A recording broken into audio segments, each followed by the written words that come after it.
Shalom, selamat sore Bapak Ibu sekalian. Sore ini dengan penuh kasih firman Tuhan akan dibawakan oleh hambanya. Judulnya adalah kriminalisasi berkat Tuhan. Pada sore hari ini hambanya Pendeta Dr. Timotius Baktisarono yang akan menemani kita berbincang-bincang untuk membahas tema pada sore hari ini. Shalom saudaraku yang kekasih dalam Tuhan, dimanapun saudara berada. Saudara dapat menyaksikan terapi firman Tuhan ini. Kami berharap saudara berada dalam kasih karunia berkat rahmat Tuhan, saudara dalam perlindungan, saudara berada dalam kemurahan Tuhan, saudara berada dalam keadaan yang sehat dan dapat melayani dan mengasihi Tuhan. Dengan saudara beribadah ini merupakan bukti bahwa saudara merindukan Tuhan. Begitu Ibu Ridin ya. Amin. Oh iya Pak Pendeta, hari ini kan tema firmannya itu adalah kriminalisasi berkat Tuhan. Sepertinya judulnya bombastis sekali ya Pak ya.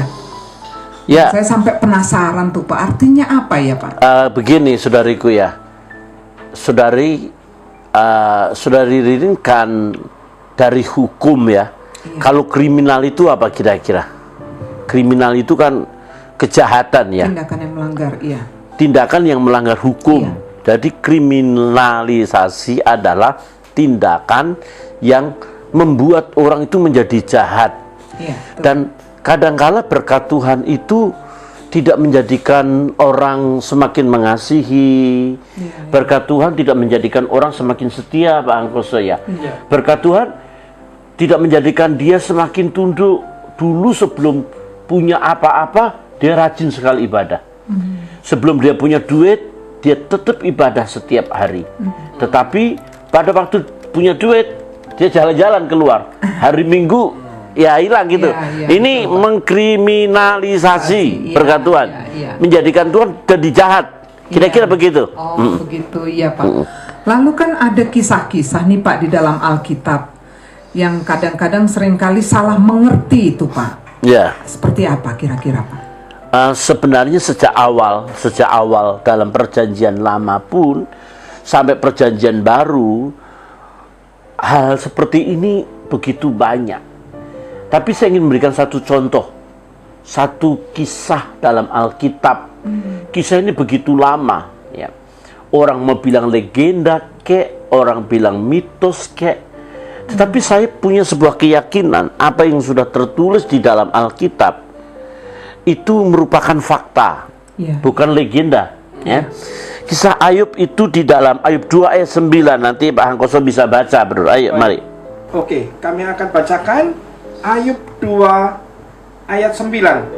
Maka berkatalah istrinya kepadanya, masih bertekunkah engkau dalam kesalehanmu? Kutukilah Allahmu dan matilah. Wih, sekali lagi, Pak. Maka berkatalah istrinya kepadanya, masih bertekunlah engkau dalam kesalehanmu? Kutukilah Allahmu dan matilah. Iya, iya. Mengerti ya, saudara. Ini kisah yang ada begitu banyak yang tidak mengerti. Saya ingin mengungkapkan sebuah rahasia penting hari ini. Oh ya, memang istri Ayub itu berarti menyebalkan sekali ya Pak ya. Seolah-olah dia hanya mau saat senangnya saja waktu dengan Ayub. Ya, dalam kebenaran yang tersurat seolah-olah begitu memang. Kan ada begitu banyak orang melupakan Tuhan, melupakan suaminya, melupakan istrinya. Ya, di saat-saat istrinya atau suaminya sakit, ditinggal, ada begitu banyak.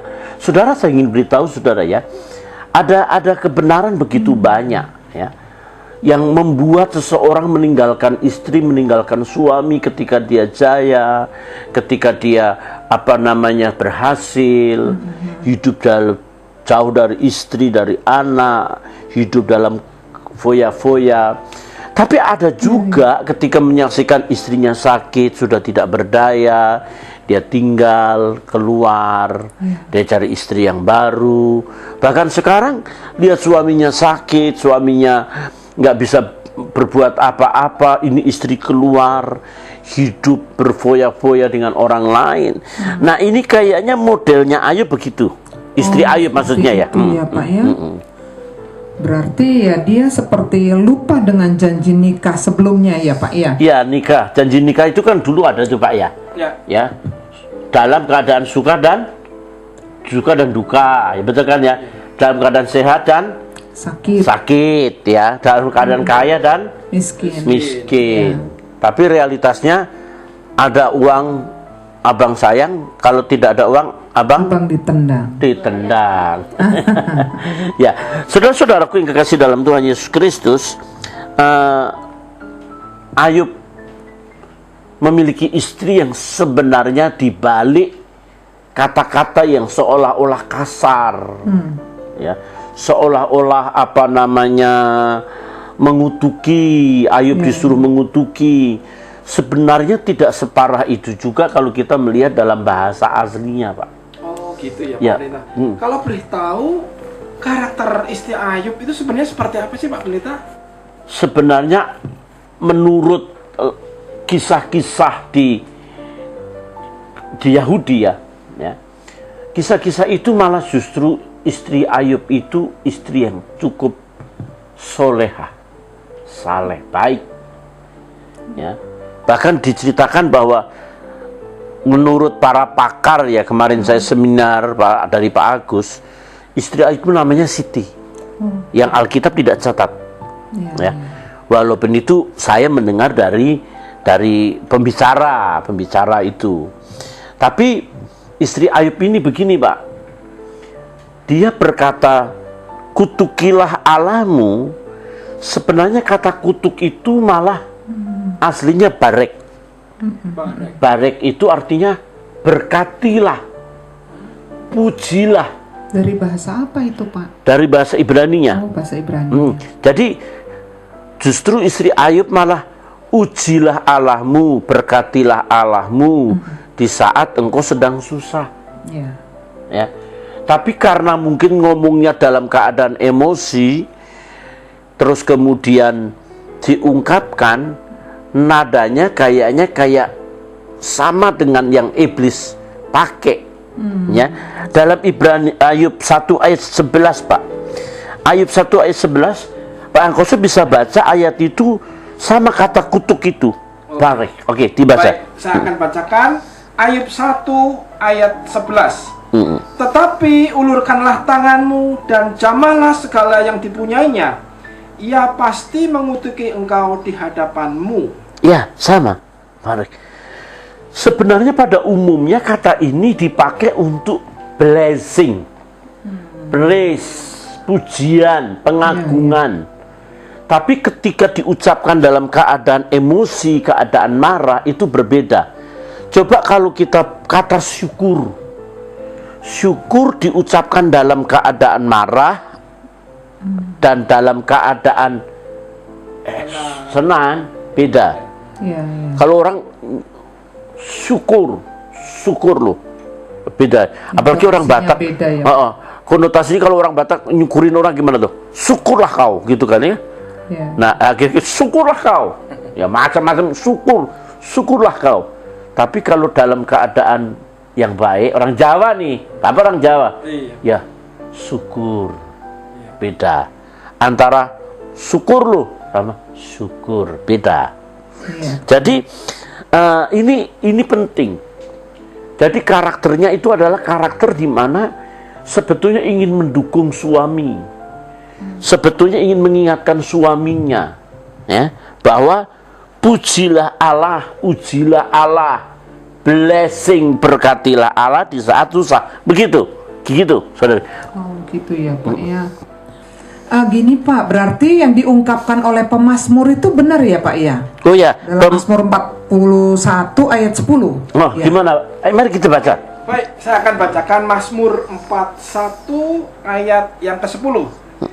Bahkan sahabat karibku yang kupercayai, yang makan rotiku, telah mengangkat tumitnya terhadap aku. Nah, orang yang kupercayai kan, orang yang sungguh-sungguh dekat. Yesus sendiri siapa yang mengkhianati Yesus? Murid-muridnya. Muridnya kan? Iya. Yudas Iskariot. Iya. Yudas sebagai apa? Bendahara. Bendahara. Ada kesempatan, ada jabatan, tapi malah justru berkhianat. Iya. Nah, kadangkala rusaknya gereja itu adalah malah justru orang yang dekat gembala.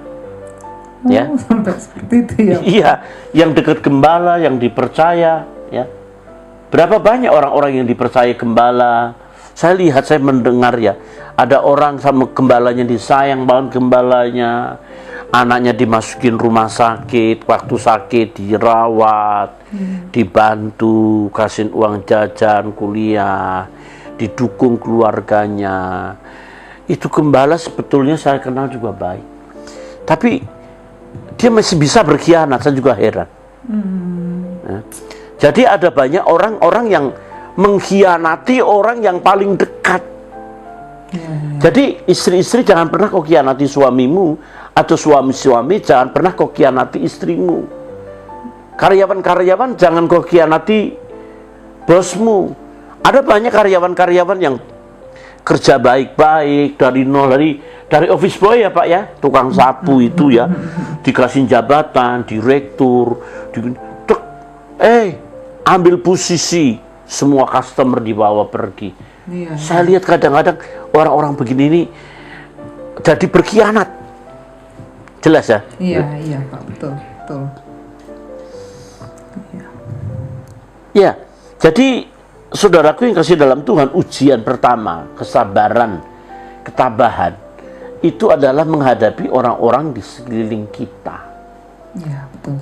Karena orang-orang sekeliling kita itu harus diakui bahwa dia seringkali membuat kita, karena interaksi yang tiap hari Pak, ya, karena ngomongan tiap hari itu membuat kita saling berbenturan. Ya, Bapak tahu COVID-19 ini semua kan di rumah Pak. Iya. KDRT itu meningkat tajam. Iya, betul. Karena apa? Suami istri yang tidak pernah ketemu, berangkat pagi-pagi bareng pisah, terus kumpul cuma malam. Hari ini dari pagi sampai malam ketemu. Maka ributlah, berantem, KDRT. Ya. Biasanya orang yang cekcok itu supaya cocok, tapi cekcok supaya dicolok begini. Ya. Iya. Jelas Ridin ya? Iya, Pak, iya. Iya.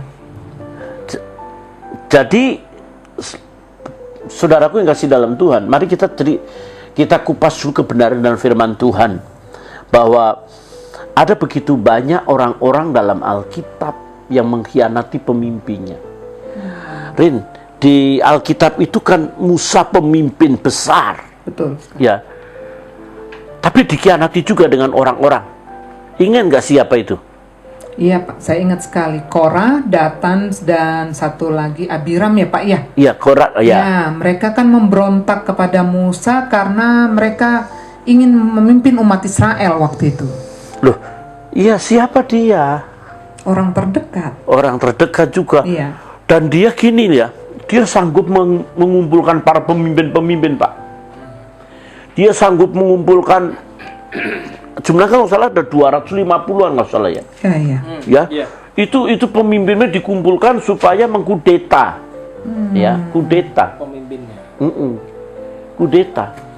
Jadi orang kalau yang sudah merasa mendapatkan angin segar, mendapatkan fasilitas, coba kudeta-kudeta di negara-negara, itu bukan negara-negara di dunia ini ya Pak ya, itu bukan mereka yang jauh dari pemerintahan, orang-orang dekat mengkudeta kan, ya.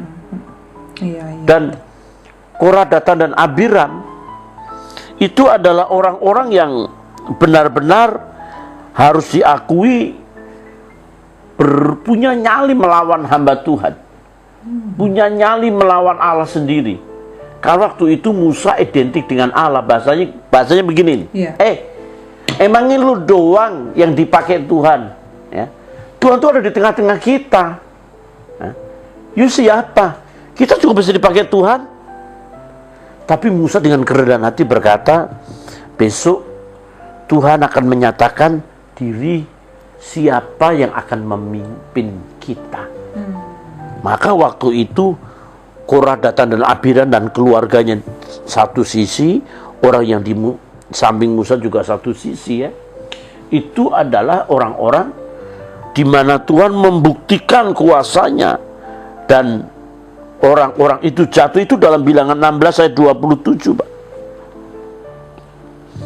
Orang-orang itu akan mengalami sebuah bukti nyata bahwa Allah memimpin, ya. Bukti nyata Allah menunjukkan kuasanya kepada siapa yang dipilihnya. Oleh sebab itu, jangan pernah ada urusan dengan orang yang diurapi Tuhan. Tapi banyak hamba Tuhan bukan hamba, tapi hama. Ya, hamba dan hama beda. Kalau hama itu hama wereng, penyakit. Ada banyak hamba Tuhan juga bukan hamba tapi hama. Ya. Jadi memang harus diakui kalau hamba Tuhan yang benar, ciri khasnya juga rendah hati, nggak merasa diri eksklusif, merasa diri biji mata Tuhan. Kalau dia biji mata Tuhan, memangnya yang jemaat itu biji salak atau biji kelereng? Ya enggak juga. Tetapi Musa ini ketika dilawan begitu banyak dalam Bilangan 16 ayat 27, maka dampak pengkhianatan itu tidak main-main penghukumannya, bisa dibaca. Bilangan 16 ayat 27 ya. Ya. Oke, baik. Bilangan 16 ayat 27, beginilah bunyi firman Tuhan.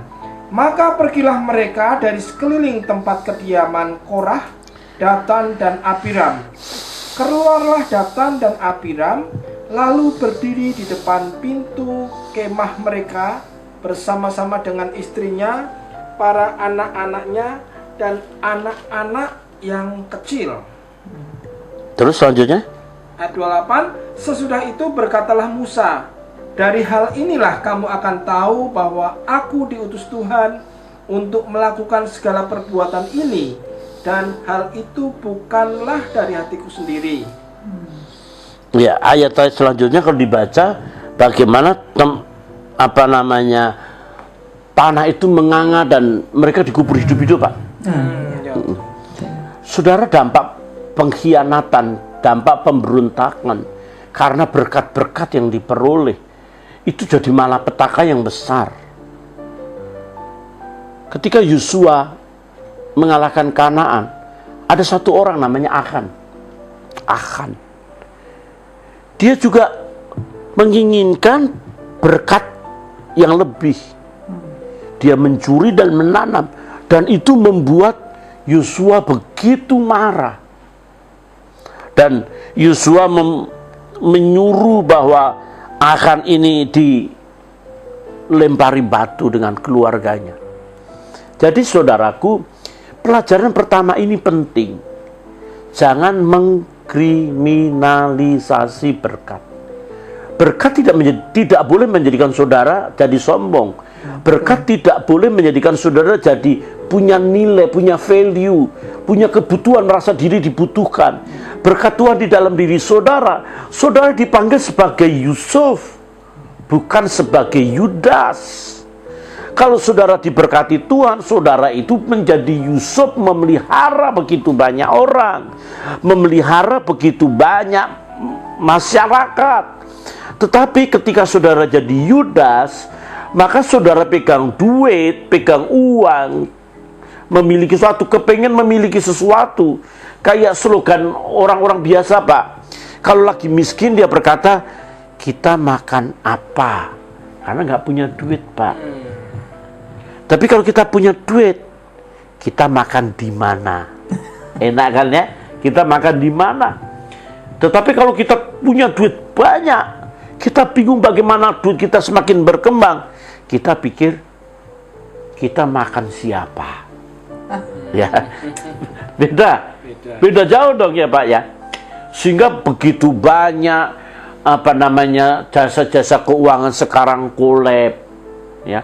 Karena direkturnya menggunakan ya tabungan-tabungan masyarakat yang banyak diselewengkan. Dia jalan-jalan, dia menikmati harta kekayaan orang-orang yang nabung untuk masa depan. dengan iming-iming bunga tinggi, tapi duitnya diambil. Kadang-kala juga ada urusan perbankan itu lebih dari rentenir, Pak. Iya, betul. Lebih dari rentenir. Mengerikan ya Pak. Ya, itu mengerikan sekali. Jadi berkat Tuhan tidak boleh menjadikan kita merasa punya value, punya nilai. Berkat Tuhan menjadikan kita semakin kita tidak punya apa-apa. Seperti Ayub, kehilangan segala sesuatunya. Nanti kita bicara reaksi, kita belum bicara ke sana ya. Tidak membuat Ayub mencari solusi, memanggil teman-temannya dan mengejar lagi harta itu. Tetapi dia menyembah Tuhan. Jadi yang pertama-tama harus kita akui, di mana kita berada, hormati pemimpinmu. Setuju. Saudaraku jemaat, di mana saudara berada, hormati gembalamu. Apapun, siapapun, bagaimanapun keadaannya, hormatin dia. Kecuali dia melakukan dosa yang fatal. Dosa yang fatal pun saudara tidak berhak menghakimi. Dosa fatal pun biarlah Allah yang menghakimi dia jadi hakim, bukan saudara. Jangan dosa fatal, dosa kecil aja digosipin di mana-mana. Ya, ini orang-orang jemaat yang punya karunia lidah berlebihan ini, Pak. Ya, kebanyakan ngomong, ya, kebanyakan bicara tapi nggak ada tindakan. Orang begini tidak ngomong dengan Tuhan ini. Ini orang ngomong dengan orang di sekitarnya. Dan pernah ada prinsip begini ya ini. Dengerin saya. Bila hubungan kita dengan sesama lebih banyak daripada hubungan kita dengan Tuhan, itu akan merusak. Iya, betul. Ya. Jadi mari kita jalin hubungan kita dengan Tuhan. Dalam 1 Timotius pasal 5 ayat 17, 1 Timotius 5 ayat 17, saya hanya ingin mengingatkan kepada saudara ya, ada banyak pendeta-pendeta, gembala-gembala terluka karena para pembantu-pembantunya berbuat khianat, berbuat serong, mengkriminalisasi jabatan, mengkriminalisasi fasilitas yang dipakai. Maka betapa sakitnya. Apa yang saudara tabur, saudara akan tuai. Ya. Saya mempercayai orang-orang di sekeliling saya, dan saya memiliki hati tulus, tidak pernah berbuat jahat, karena prinsip hidup saya cuma dua, tidak boleh jahat dan tidak boleh sombong. Itu sudah saya katakan kepada pekerja-pekerja. Ya. Betul. Ya. Apa sih susahnya tidak jahat? Ya. Apa susahnya tidak sombong? Iya. Ya. Kecuali saya atau gembala menekankan saudara nyumbang gereja dengan mobil saudara, jual rumah saudara, membebani saudara. Mana ada saya bebanin? Ya. Jadi saya ingatkan kepada saudara ya, jangan mengkriminalisasi. Saudara dekat dengan gembala saudara, saudara dekat dengan pemimpin saudara, itu adalah anugerah. Ada banyak jemaat yang ingin dekat pendeta. Dia bisa melihat pendetanya saja begitu senang. Ada beberapa jemaat gak bisa salaman sama pendeta. Kan ciri khas pendeta akhir zaman, datang cepat, ya, terus pulang cepat. Ya, datang terlambat, pulang cepat maksud saya. Udah senang pendeta ini, dia khotbah saudara amin, langsung dia lari, dia khotbah di tempat lain. Itu pendeta tuh, saya udah lihat wajah pendeta saya aman. Jangankan salaman, Pak. Ngelihat aja udah seneng itu jemaat. Itu orang-orang sekitarnya yang tiap hari sama gembalanya, makan sama gembalanya, bisa berkhianat lagi. Cuma ambisi mau jadi pemimpin. Kalau kau jadi pemimpin, bilang baik-baik, keluarlah, bikinlah gereja, rintis dari bawah. Kalau ngerintis cuma ngambil dan jemaat orang, yuk nggak usah sekolah Alkitab, Pak. Nggak usah sekolah Alkitab, Iya, betul. nggak usah tinggi-tinggi sampai doktor lah. Tapi hal seperti itu sepertinya biasa ya Pak, marak sekali ya. Ya marak, karena ini mengkriminalisasi judul. Iya. Ini memang dasarnya dari istri Ayub ya. Ini adalah pandangan pertama orang, ya. Iya. Kutukilah, ya. Padahal sebenarnya bukan kutukilah itu ayatnya, blessing, ya, praise, puji, ya. Nil itu berlututlah. Tapi entah apa ini, mungkin gara-gara King James juga. King James menerjemahkan jadi kutuk. Maka semuanya kutuk. Tapi kalau dirunut dari bahasa aslinya, kalau diterjemahkan kira-kira lebih ke kutuk atau lebih ke... Itu nanti sesi kedua. Oh, baik. Nah, oleh sebab itu urusan kita sama hamba Tuhan 1 Timotius 5 ayat 17 tadi katakan apa? Pak, mari kita baca, Pak. Baik, saya akan bacakan 1 Timotius 5 ayat 17. Beginilah bunyi firman Tuhan. Penatua-penatua yang baik pimpinannya patut dihormati 2 kali lipat, terutama mereka yang dengan jerih payah berkhotbah dan mengajar. Ya, ada 2 kali lipat loh. Jadi 2 kali lipat orang yang menyampaikan firman Tuhan berhak dihormati double. Itu firman Tuhan yang nyuruh. Bukan karena saya pimpinan, ya. Bukan karena saya ini gembala. Saya berbicara ini buat jemaat, jangan sampai ditemukan Tuhan tidak berzina, tidak mencuri, tidak merampok, tidak melakukan hal yang kotor, tapi ngelawan gembalanya. Karena jemaat itu domba, pimpinan jemaat itu gembala. Tapi kalau gembala punya jemaat tidak nurut, itu bukan domba, Pak. Itu namanya apa, Pak? Kambing Bandot. Kambing bandot itu adalah yang ngeyel ya, Pak. Yang ngeyel itu nekat. Udah diberkati hamba Tuhan, diberkati dengan firman Tuhan, disiapkan, didoakan. Bahkan beberapa yang miskin dikasihin diakonia. Pendetanya rela nggak makan, pendetanya rela nggak punya duit, memberi makan jemaat. Jemaat ngelunjak, jemaat berani.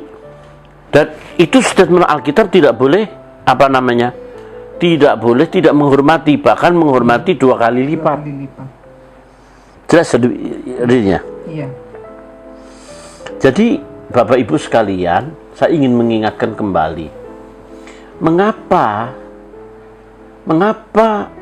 jemaat harus menghormati gembala? Setuju nggak, Rin? Iya, sangat setuju, Pak. Setuju ya? Setuju, Pak Hangoso ya? Iya. Karena gembala itu penjaga jiwa. Jadi kalau ada jemaat yang terhilang, jemaat yang lepas kandang, ya, dan tidak dirawat oleh gembalanya, kalau jemaat ini tersesat, hilang di hadapan Tuhan, yang dikejar bukan jemaatnya, gembalanya.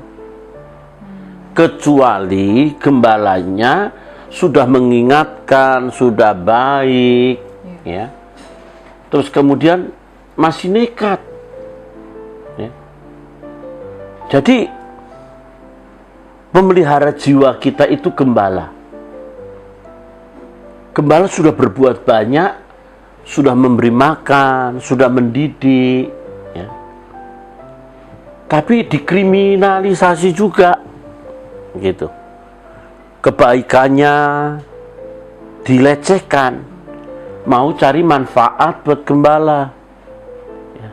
Hanya Manfaat ya, Pak. Manfaat ya. Kira-kira tahu nggak manfaat kalau punya gembala? Manfaat supaya bisa deket, punya jabatan. Iya. Apalagi mereka yang lagi happy pacaran, kepingin apa? Dapat berkat, ya, dapat pemberkatan, habis diberkatin terus hilang begitu saja, kabur. Dan itu lu terjadi banyak itu. Terjadi banyak. Tapi nggak sedikit juga hanya untuk cari kerjaan, Pak. Cari kerjaan gimana? Karena relasinya Pak Gembalanya banyak. Oh iya. Jadi cuman asas manfaat juga. Ya benar. Memang pendeta itu banyak relasi. Ya, tepat yang dikatakan ini, hanya memanfaatkan pendeta. Asas manfaat. Gitu. Asas manfaat. Ya. Dulu saya pernah punya jemaat yang saya kenalkan pendeta-pendeta kalau bangun gereja pakai adadak gitu ya. Dia gitu. Ini kalau mendengar dia tahu saya tidak sedang berbohong. Saya kenalkan sampai kepada ponakan menteri. Tapi nggak tahu apakah Tuhan memberikan tanda ya. ketika jam 12 malam pertama kali memperkenalkan dia. Ya. Ketika kita lagi ngobrol, saya lagi nunduk begini, ya. Di atas entah karyawan apa dia bikin teh manis, itu air masak. Dia tuang, dia tidak kena gelas. Tapi lepas dari gelas kena pinggirnya. Dia bawa itu di atas kan cuma kayak model kayu yang ada begitu. Itu langsung kena punggung ya. Punggung. Saya teriak. Waduh, panas. Saya teriak, waduh, banyak itu. Sampai begini-begini. Itu orang menteri itu. Saya tuntut ini. Pak, jangan Pak, udah jangan Pak. Saya maaf ya, saya langsung dicopotin baju saya, langsung dibalur pakai itu odol, dikasih es.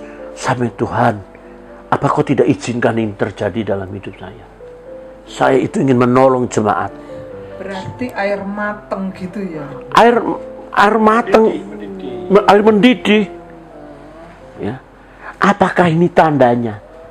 Atau mungkin karena saya ini orang Jawa, opo wangsit ya Pak ya. Apa pertanda Tuhan tidak menghendaki? Ya. Sampai karena saya sama jemaat itu saya. Dengerin ya, siapapun saudara yang pernah melayani bersama saya, saudara tahu saya itu mengasihi saudara dari dalam dan tidak pernah merugikan 1 sen pun. Ya. Dan kemudian memang ini orang juga dapat order, dapat begitu banyak lah. Tapi 1 sen pun saya juga nggak dapat. Biasanya mediator kan dapat Pak. Iya. Bener nggak mediator? Iya, pernah dengar mediator nggak? Iya. Orang jual rumah aja dapat kok. Ini memperkenalkan orang setidak-tidaknya, loh kalau kamu sudah kaya, punya duit, nggak usah bantu saya deh. Saya ini juga bisa kerja kok. Bantu pelayanan yang kecil ini, itu ya. Ya. Dan saya cuma pesan saja, jangan membuat orang-orang menjadi susah karena berkat, kembali mengkriminalisasi. Dan akhirnya sudah begitu banyak ordernya dari orang kaya, dia tinggalkan pelayanan memang. Alasan sibuk mungkin ya. Alasan sibuk. Nah, ini salah satu bentuk kriminalisasi berkat Tuhan. Jadi memang Bapak tahu ya, ada banyak orang salah konsep. Lucifer itu sebetulnya penjaga Taman Eden. Ya, dalam Yeskiel Pak, dalam Yeskiel 28 ayat 13 sampai 14. Rini bisa baca di situ? Agak sulit Pak karena ya oke. Di situ Pak, Yeskiel pasal 28 ayat 13 sampai 14. Sebetulnya Yeskiel itu adalah penjaga Taman Eden. Ya. Yeskiel Di 28 ayat 13 sampai 14. Baik. Yeskiel 28 ayat 13 sampai 14 ya. Ya, itu dibuka. Nyala nggak Pak? Dibuka ininya. Sini ya. Nyala nggak? Udah. Nyala, ya. Yeskiel 28 ayat 13 sampai dengan 14. Engkau di Taman Eden, yaitu Taman Allah, penuh segala batu permata yang berharga, yaspis merah, krisolit, dan yaspis hijau, permata pirus, krisopras, dan nefrit, lasurit, batu darah, dan malakit. Tempat tatahannya dibuat dari emas dan disediakan pada hari penciptaanmu. Kuberikan tempatmu dekat kerub yang berjaga. Di gunung kudus Allah engkau berada dan berjalan-jalan di tengah batu-batu yang bercahaya-cahaya. Batu yang bercahaya-cahaya. Jadi benar-benar bersinar Pak. Luar biasa. Itu luar biasa, ya. Tapi ini posisinya di Taman Eden kan? Ya. Ya. Dan pasal 31 ayat 18 Pak dari Yeskiel tadi, Tuhan ingin mengatakan kepada kita betapa tidak ada bandingnya di Taman Eden itu. Yang paling indah itu adalah ya sisi malaikat itu sebenarnya. ayat A saja Pak, 31 ayat 18 Pak. 31 ayat 18a, begini bunyi firman Tuhan. Maka dengan siapakah engkau dapat disamakan di antara pohon-pohon di Taman Eden? Ya. Dalam hal kemuliaan dan kebesaran? Ya. Mau dibandingkan sama siapa? Tidak ada. Jadi berkat Tuhan yang luar biasa, keindahan yang luar biasa, kekayaan yang luar biasa yang Allah berikan kepada malaikat yang satu ini, membuat malaikat yang satu ini menggunakan ular, nahas. Ya, Kejadian pasal 3 ya Pak ya. Itu menggunakan nakas. Nakas itu yang menggoda. Bukan persoalan iblis yang menggoda. Alkitab ngomong yang menggoda itu ular, nakas. Tapi sesudah dia berhasil, barulah ular itu disebut sebagai penggoda. Ular pasal Kejadian pasal yang ketiga mulai 1 sampai ayat 2 dibaca Pak. Baik. Kejadian 3 ayat 1 sampai ayat 2, begini bunyi firman Tuhan. Adapun ular ialah yang paling cerdik dari segala binatang di darat yang dijadikan oleh Tuhan Allah. Ular itu berkata kepada perempuan itu, tentulah Allah berfirman, semua pohon dalam taman ini jangan kamu makan buahnya, bukan? Lalu saut perempuan itu kepada ular itu, buah pohon-pohonan dalam taman ini boleh kami makan. Ya, perhatikan ular itu dengan kecerdikannya meminta respon, memutarbalikkan fakta. Inilah skandal pertama kali di Eden. Dalam 2 Korintus 11 ayat yang ketiga, ya, 2 Korintus 11 ayat yang ketiga, Paulus sendiri menyebut yang menggoda Hawa adalah ular, nakas. Nakas itu seperti naga terbang dalam mitologi Yunani, dalam dunia-dunia purba, cerita-cerita di film-film. Nakas itu seperti ular yang begitu luar biasa yang punya sayap. Oke, dibicara 2 Korintus 11 ayat 3. 2 Korintus 11 ayat 3, begini bunyi firman Tuhan, tetapi aku takut kalau pikiran kamu disesatkan dari kesetiaan kamu yang sejati kepada Kristus, sama seperti Hawa diperdayakan oleh ular itu dengan kelicikannya. Jadi saudaraku yang kekasih, Paulus mengatakan bahwa yang menggoda itu juga ular. Tapi di balik ular itu yang jadi masalah, ketika sudah jatuh dalam dosa, maka ular itu diidentikan dengan iblis. Maka dalam Wahyu pasal 20 ayat 2 dicatat di sana di akhir zaman nanti bahwa ular itu sebagai lambang daripada iblis atau dilambangkan dari setan. Karena apa? Karena dia sudah menjatuhkan sebuah generasi. Oke, baik. Wahyu 20 ayat 2, ia menangkap naga si ular tua itu, yaitu iblis dan setan, dan ia mengikatnya 1000 tahun lamanya. Sudah.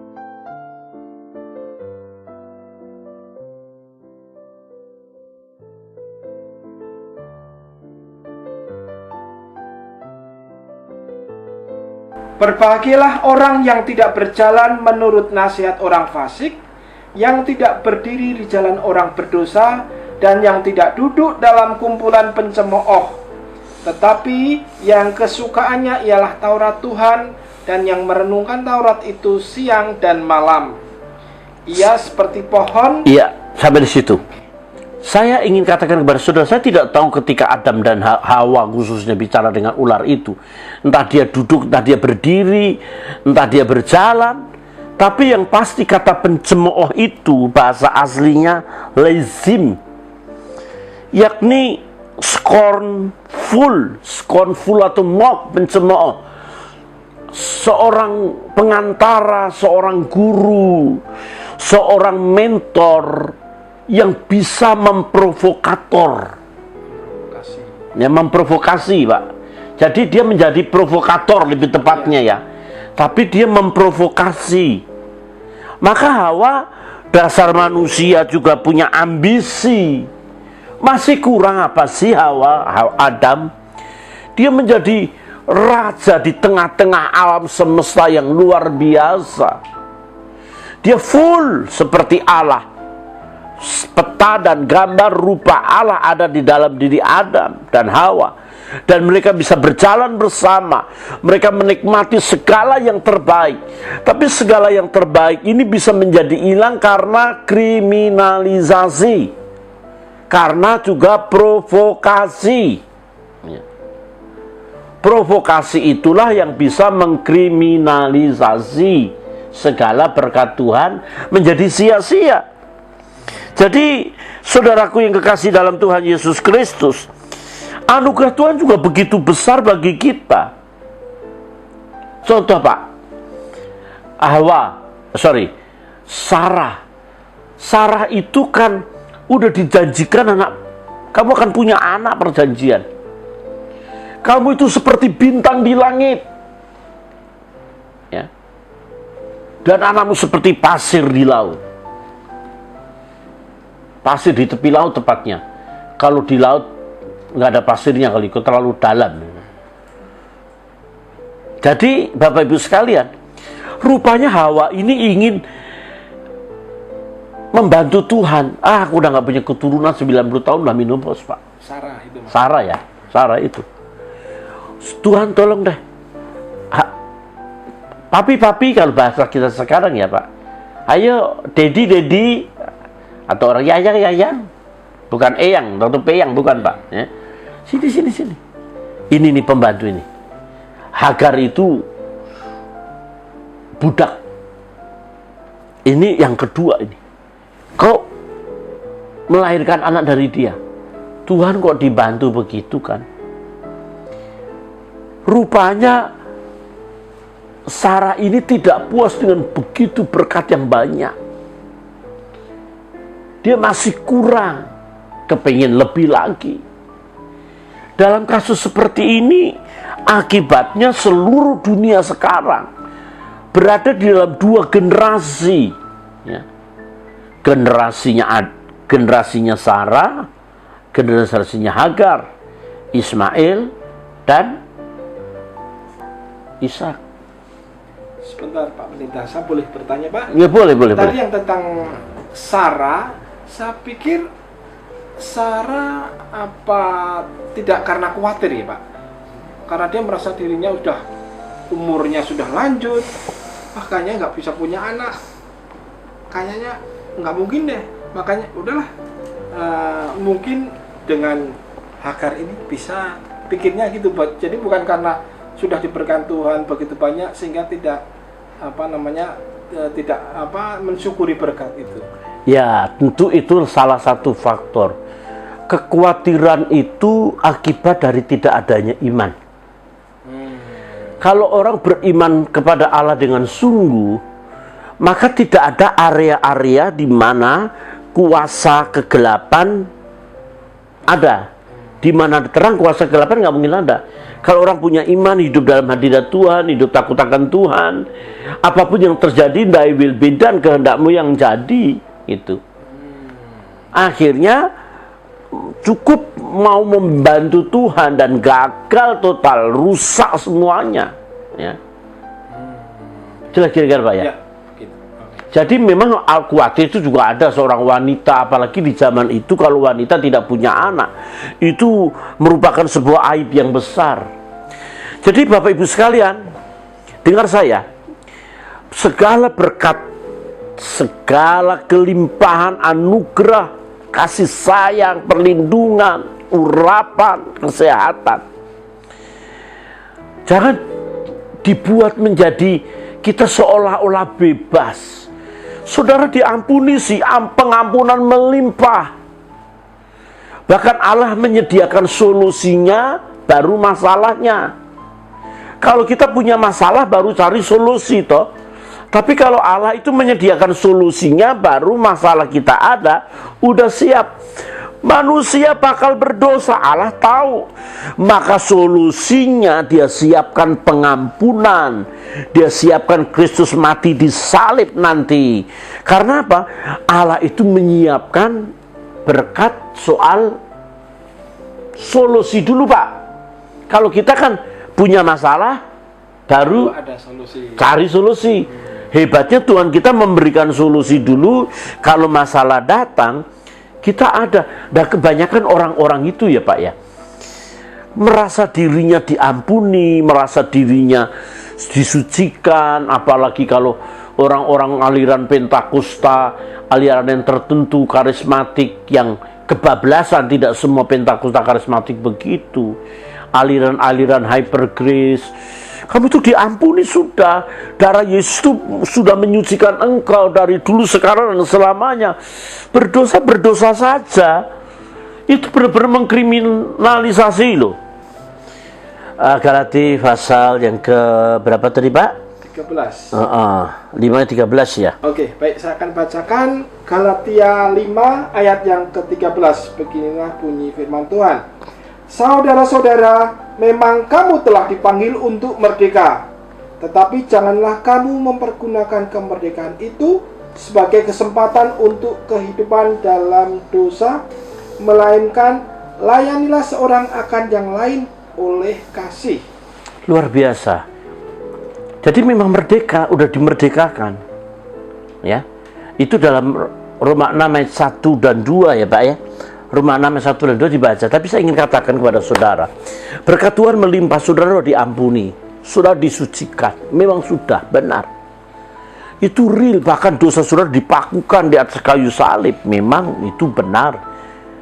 Karena sudah merasa diri diampuni, merasa diri berdosa, maka ya berdosa saja karena sudah diampuni kok. Nah itu salah. Itu mengkriminalisasi berkat rohani yang datang daripada Tuhan. Baca, bro. Oke. Roma 6 ayat 1. Jika demikian, apakah yang hendak kita katakan? Bolehkah kita bertekun dalam dosa supaya semakin bertambah kasih karunia itu? Ya, saudaraku, memang di mana dosa bertambah-tambah, di situ karunia Allah itu melimpah-limpah. Satu bangsa yang dosanya begitu banyak, begitu berdosa luar biasa, maka di situ kasih karunia itu juga melimpah. Oh, kalau gitu kita berdosa saja. Paulus katakan, kamu itu udah mati. Orang mati itu sudah tidak berbuat lagi. Namanya mati. Mati dalam dosa. Itu luar biasa. Jangan mengkriminalisasi berkat. Itu yang pertama, Pak. Oke, saya akan bacakan Roma 6 ayat 1. Demikian bunyi firman Tuhan. Jika demikian, apakah yang hendak kita katakan? Bolehkah kita bertekun dalam dosa supaya semakin bertambah kasih karunia itu? Ya, jelas tidak bisa. Karena memang di mana ada dosa berlimpah-limpah, kasih karunia juga berlimpah-limpah. Dosa semakin meningkat, kasih karunia semakin meningkat. Artinya kebutuhannya lebih banyak, maka stoknya itu juga banyak. Dan Yesus Kristus pengampunannya itu begitu abundantly, luber untuk semua orang. Tapi kalau gitu saya berdosa saja supaya kasih karunia turun atas saya. Kita itu sudah mati karena dosa. Jangan mengkriminalisasi berkat Tuhan. Oh, gitu ya. Jelas Pak ya? Baik. Oke, kalau saya perhatikan penjelasan Bapak Pendeta tadi dari awal hingga sampai Roma 6 ayat 1 ini, saya jadi ingin bertanya Pak. Ya. Kira-kira pelajaran apa lagi yang kita bisa dapat dari pembahasan sore hari ini? Ya, itu menarik sekali Pak. Jadi Pak, istri daripada Ayub ini sebenarnya ingin mengatakan begini, yang kedua nih. Sebenarnya literasi tentang Ayub ini tidak seheboh bahasa Indonesia. Hei kamu perempuan gila. Gila aslinya itu Nabal, Pak. Nabal itu bukan crazy, bukan mad. Nabal itu foolish. Foolish itu bodoh, unwise, tidak menggunakan akal. Sebenarnya istri Ayub itu mau ngomong begini, sekarang pujilah Allah. Yang kamu puji selama ini kan memberi. Kamu puji dia, kamu sembah dia karena memberi. Sembahlah dia, sekarang dia nggak memberi. Pujilah dia saat kau kehilangan anak-anakmu. Sembahlah dia ketika hartamu habis. Agungkan dia ketika kau penyakitan. Kalau orang menyembah Tuhan karena kebaikan, menyembah Tuhan karena anugerah, menyembah Tuhan karena segala yang ada, itu wajar. Gampang itu. Gampang. Jadi sebenarnya Ayub itu, istri Ayub ini akan mengatakan, pujilah Allah sampai engkau mati, walaupun engkau sakit.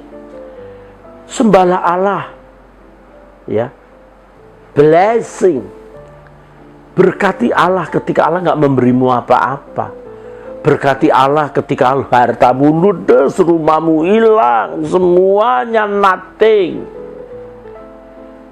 not something, but nothing. Pujilah. Coba kalau orang menyembah Tuhan dengan berkat besar, rumah baru, gampang toh? Iya. Menyembah Allah ketika rezeki melimpah, gampang kan? Tapi ini istri Ayub ingin mengatakan bahwa kamu masih punya integritas.